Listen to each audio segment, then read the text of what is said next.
Hey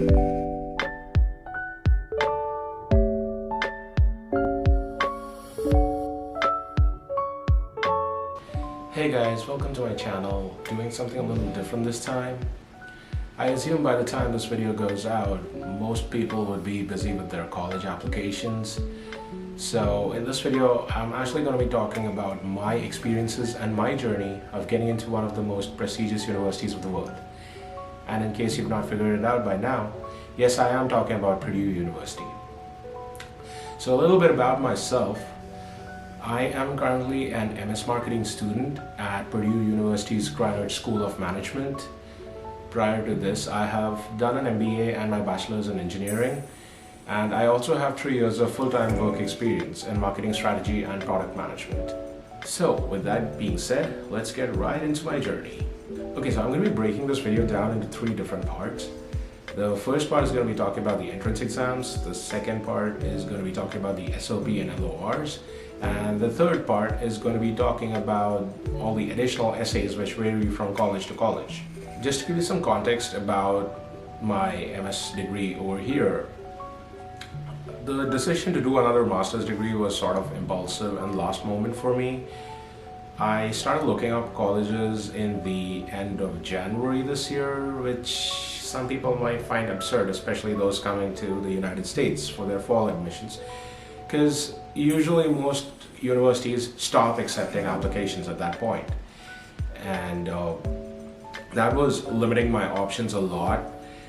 And it wasn't just that. In addition to this, I was also looking at marketing programs that were STEM certified, because being an international student, it was important for me to have the provisions to work after graduating. So that was narrowing my options down even further. But I ended up finding 4 really good universities that I could apply to, and fortunately I got admits from all the 4 universities that I applied to, so that kind of worked out in my favor, I'd say. Okay, so now that we're through with the context, let's get into the application process. Now, in my case, being a graduate student, usually you're required to write the GRE or GMAT, but in my case, I did not write the GRE or GMAT because all the universities that I was applying to had it optional. Now, if you do have a really good score in your GRE or GMAT, I would recommend you to put that in. I'm sorry I cannot talk about the SAT at this point because I don't think there are any additional metrics that you could substitute for the SAT for undergrad admissions, but for graduate admissions, definitely if you have a strong profile and the GRE or GMAT section is optional, and you don't have a really good score in your GRE or GMAT, you can afford to leave it out. But if you do have a good score, like something about say 315, you should definitely put that in, regardless of whether they want it or not. You should just mention it. And if it's anything below 315, I wouldn't really recommend you to put it in if you have a really good profile. In my case, because I'd done an MBA and I had full-time work experience, I sort of propelled through with that. I did not really write the GRE or GMAT. The next exam I would like to talk about would be the TOEFL. Now, this is the test of English proficiency, and it's only required for people who are international citizens. People from the US do not really need to write this exam, so this is where things got a little tricky for me. Since I was looking at admissions around the end of Jan and beginning of Feb, the earliest date I got for my TOEFL was 18th of Feb. And that was also the TOEFL at-home edition. So what ended up happening was during the exam there was a technical issue because of which I ended up getting disqualified by ETS. Yeah, they kind of messed it up, but after that, not only did I have to pay an exorbitant amount to reschedule the exam, I was also running out of time. I believe the deadline for Boston University's international applications was 26th of Feb. BU was also one of the universities I applied to and got an admit from.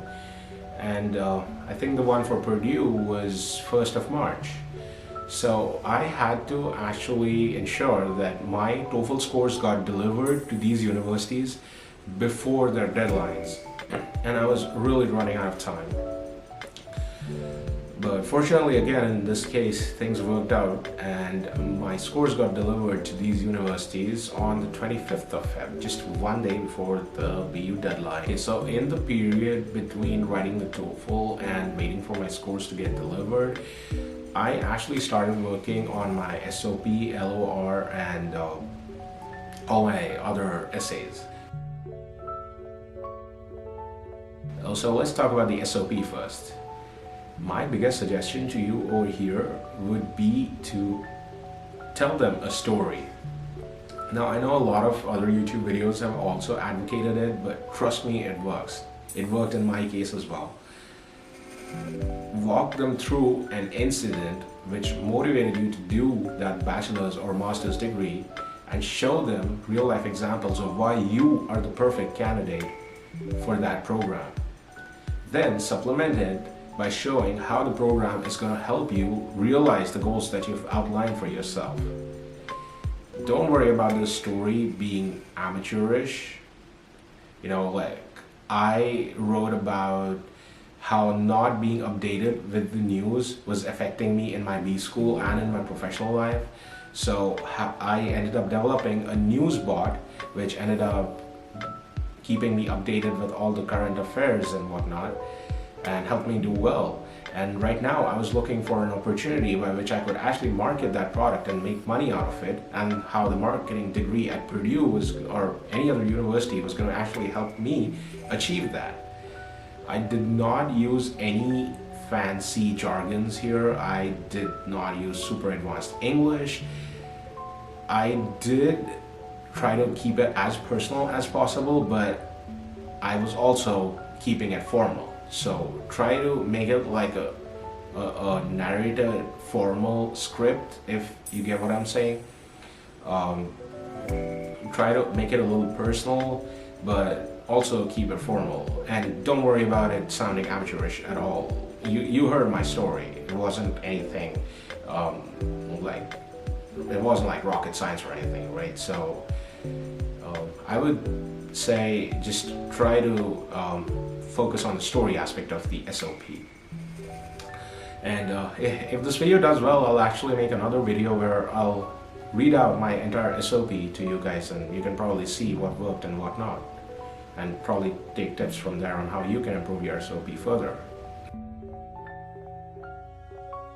Now for the LOR, what I would say is try to get someone to write the LOR who has observed your work. You know, it could be a manager, a teacher, a non-profit representative that you might have volunteered for. Try avoiding friends, because friends are not really seen as an authentic source of vouching for your work, or at least that's what I feel.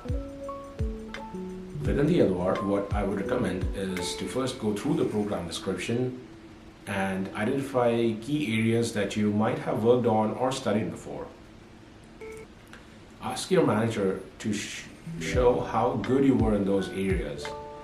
Get them to link your accomplishments and personality to the work that you've done, and then ask them to write a small paragraph about how learning the stuff in your dream school that you haven't been exposed to before would help you become a master in those fields. What I did was I spoke about my past experiences and accomplishments in the product and pricing strategy, and how learning more about marketing analytics would help me become a master in these fields. After this, we have the diversity and additional essays. Now, I know in a lot of cases these sections are optional, but I cannot emphasize enough on how important it is to fill everything. Get them to know you as much as you can. Brainstorm and try to come up with some incidents that you can talk about here. In my diversity essay, I spoke about my willingness to help out war widows, since I come from the armed forces background, and narrated an incident on that. Diversity here does not just mean race, it means anything that makes you different from the rest of the applicants. In my additional essay, I spoke about my passion for photography and media and how I was looking to apply this passion into promotional marketing. And trust me guys, writing all of this down helps. It definitely adds more value to your profile, and other than that, I also feel it strongly contributes to your scholarship status. I got a decent scholarship, and I feel somewhere down the line writing these essays helped contribute to that as well. Okay, so once you have all your documents in place, just hit that apply button and you're good to go. Your application process is complete. Then you will receive a couple of emails asking you to undergo a few interviews. For Purdue, I believe there was one Kira interview and one interview with my academic program manager. In the Kira interview, in case you've not given it before, it's going to have a series of questions being prompted to you with a timer running at the back, which will record your responses real time. The academic interview, the interview I had with my program manager was virtual. It was via Zoom, and if this video does well, I'll make another video where I'll talk about my experiences with the Kira interview and the interview with my academic program manager. So on 15th of March, I got my admit from Purdue, and as they say, the rest is history. I'm right now in Lafayette enjoying the nice fall weather. It's really chilly, that's why you see me wearing a hoodie. But yeah, I'm delighted to go to one of the best B schools in the world. I hope this video helped you in some way.